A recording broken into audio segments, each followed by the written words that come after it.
बिस्मिल्लाहिर्रहमानिर्रहीम। Quarantine school में खुश आमदीद। हम पढ़ रहे हैं थर की नादिया कमांची, किताब गुलजार उर्दू 11वीं जमात के लिए सेंट टेक्स्ट बुक बोर्ड से। इस सबक के हिस्सा अव्वल की वीडियो अपलोड हो चुकी है। अगर आपने नहीं देखी है तो चैनल के ऊपर मौजूद है, आप देख लीजिए। इस सबक से मुताल्लिक़ मशक़ें, सवाल जवाब और मरकज़ी ख़याल वग़ैरह इस लेक्चर ही के अंदर मौजूद हैं, तो लेक्चर को पूरा देखिए स्किप किए बग़ैर। चलिए अब पढ़ाई का सिलसिला हम वहीं से जोड़ते हैं जहाँ से हिस्सा अव्वल में हमने छोड़ा था। आगे मुसन्निफ क्या लिखते हैं, वो क्या सोच रहे थे। ये जले हुए चेहरे वाली लड़की बहुत काइयाँ थी। काइयाँ का मतलब है चालाक थी, हमें बेवकूफ़ बना रही थी। मुझे कुछ न कुछ तो अंदाज़ा था कि ऐसी चट्टानों पर उतरना चढ़ना खाला जी का घर तो ना था।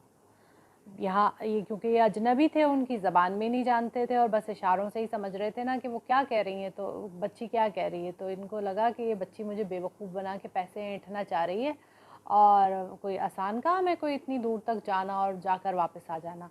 यहाँ पर ये इस्तेमाल हुआ है लफ्ज़ खाला जी का घर। इस इबारत में यहाँ पर एक मुहावरा इस्तेमाल हुआ है। इसमें आसानी से जान जा सकती थी कोहे कारोंझर की वो जो आखिरी चट्टान की बुलंदी नज़र आती थी, जहाँ एक फरेरा फड़फड़ाता है, वहाँ तक तो बैनुल-अक़वामी शोहरत याफ्ता कोई रॉक क्लाइंबर ही पहुँच सकता है, लेकिन 3 मिनट में तो नहीं, कम से कम 15 मिनट में तो ये सूखी सड़ी धूप जली लड़की कहाँ वहाँ पहुँचने वाली थी, और वो भी 3 मिनट में।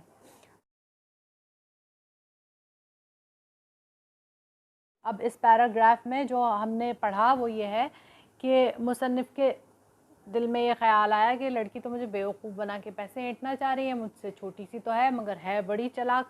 ये तो इतनी दूर का फ़ासला है, प्रोफेशनल रॉक क्लाइंबर हो तो वो जाकर आ सकता है, वो भी 3 मिनट में नहीं 15 मिनट तो लगेंगे कम से कम उसको भी।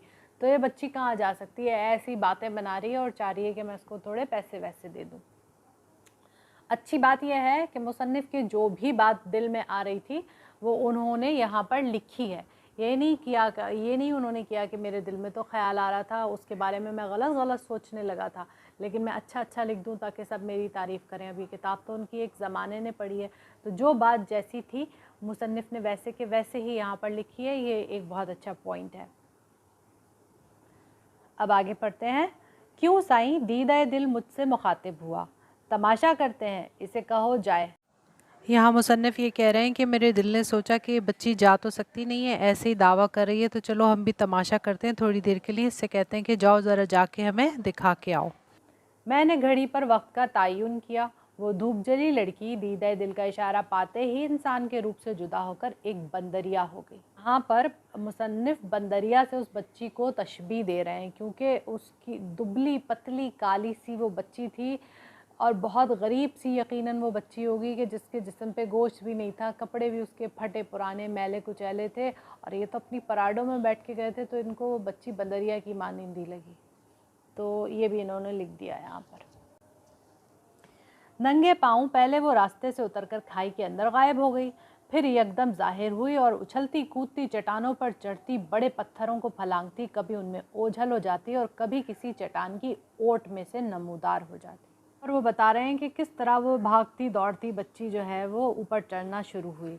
ओट कहते हैं आड़ को, किसी भी चीज़ की ओट में से, यानी कि मिसाल के तौर पे ये पेंसिल रखी हुई है, अब ये इसकी ओट में चली गई, तो ये इसकी ओट में से निकल आई, इसको कहते हैं ओट। किसी भी चीज़ की आड़ हो जाने को कहते हैं ओट होना, ठीक, यानी कि उसके पीछे जाके छुप जाना, और फिर ओट हो जाती थी और फिर वो नमूदार हो जाती थी।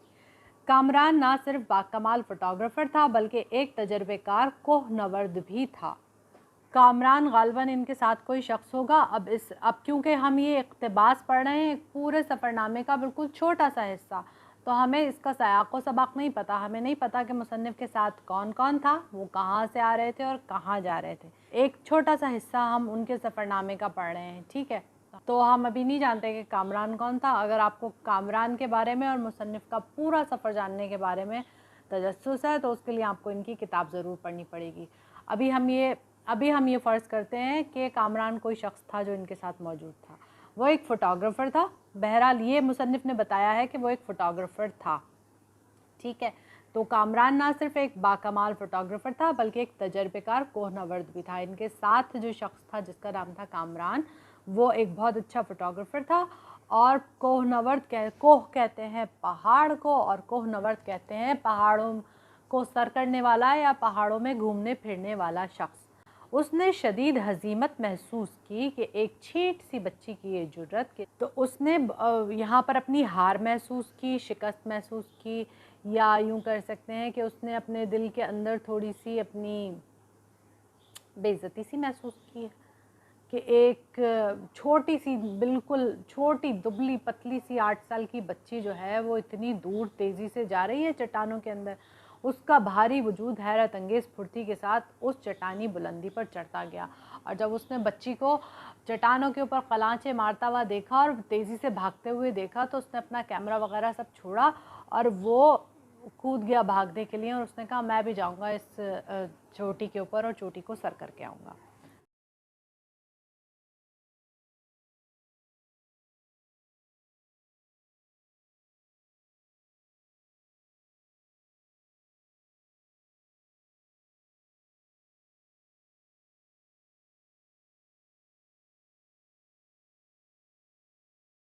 हम देख रहे थे कि वो बंदरिया अब हमसे इतनी दूर हो चुकी है कि एक छोटी सी गिलहरी लगती थी जो चट्टानों पर फुदक रही थी।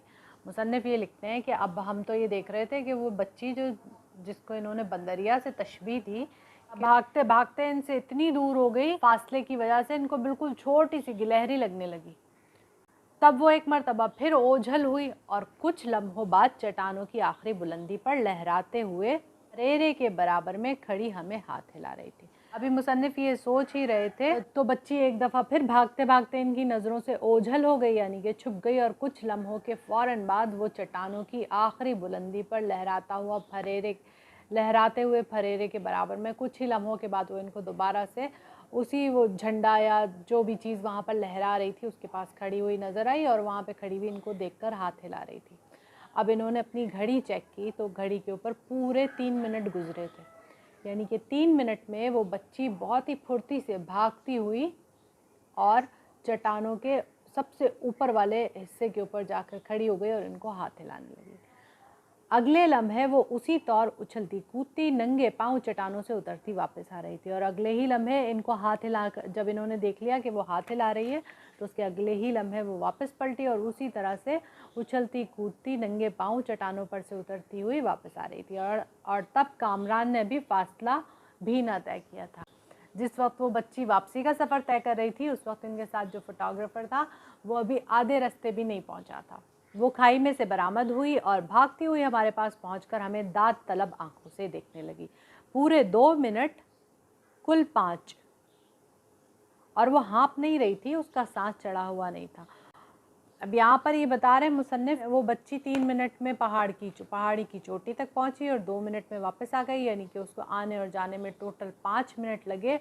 और इतनी तेज़ी से भागने में और इतनी तेज़ी से चट्टानों के ऊपर गर्मी में भागने और दौड़ने के बावजूद ना वो हाँप रही थी, ना उसका सांस चढ़ा हुआ था, और ना ही उसको कोई परेशानी थी। अब इन्होंने दिलचस्पी से उसका नाम पूछा, तुम्हारा नाम क्या है? नादिया। पढ़ती हो? नहीं। क्या करती हो? लकड़ियाँ चुनती हूँ, दरांती से खुश्क झाड़ियाँ और घास काटती हूँ। नंगर पार करके बाज़ार में 100 रुपये हो जाते हैं। अब बच्ची ने अपने बारे में ये तफसीलात जो हमने पढ़ी कि वो उसका नाम क्या है, नादिया उसका नाम है, लकड़ियाँ चुनती है और चुन के बाज़ार में बेच देती है, 100 रुपये तक मिल जाते हैं उसको। तो अब मुसन्निफ़ ने पूछा कि यहाँ पर जो लोग आते हैं सैर करने तो उनको ये करतब दिखाती हो तुम? 5 मिनट में झंडे को हाथ लगा कर वापस आ जाती हो? तो उसने कहा हाँ। और वो कुछ पैसे इनाम के तौर पर देते हैं? तो मुसन्निफ़ ने पूछा पैसे भी देते हैं तुम्हें? तो बच्ची ने जवाब दिया कभी नहीं देते, कभी देते हैं, कभी नहीं देते। फिर मुसन्निफ़ लिखते हैं बहर तौर हमने उसे मुनासिब इनाम दिया। फिर इन्होंने मुसन्निफ़ ने उसको मुनासिब जो भी इन्होंने दिया होगा उसको बच्ची को इनाम के तौर पे कुछ रकम दी। दूसरे बच्चे भी चट्टान की बुलंदी पर पहुंचकर सिर्फ 5 मिनट में वापस आ जाते हैं। फिर मुसन्निफ़ ने ये भी उनसे पूछा कि भाई सिर्फ तुम ही, उस बच्ची से पूछा कि भाई सिर्फ तुम ही वहाँ पे 5 मिनट में जाके वापस आ जाती हो या तुम्हारे साथ भी जो ये बच्चे हैं वो भी यही करतब दिखाते हैं? तो बच्ची ने जवाब दिया नहीं, कोई नहीं, सिर्फ मैं ही जाती हूँ और आ जाती हूँ। यहाँ तक तो मुसन्निफ़ के सफ़र का जो वाक़या घर के बच्चों के साथ हुआ था वो तो ख़त्म हुआ। अब यहाँ पर मुसन्निफ़ आगे क्या लिखते हैं मज़ीद पढ़ते हैं।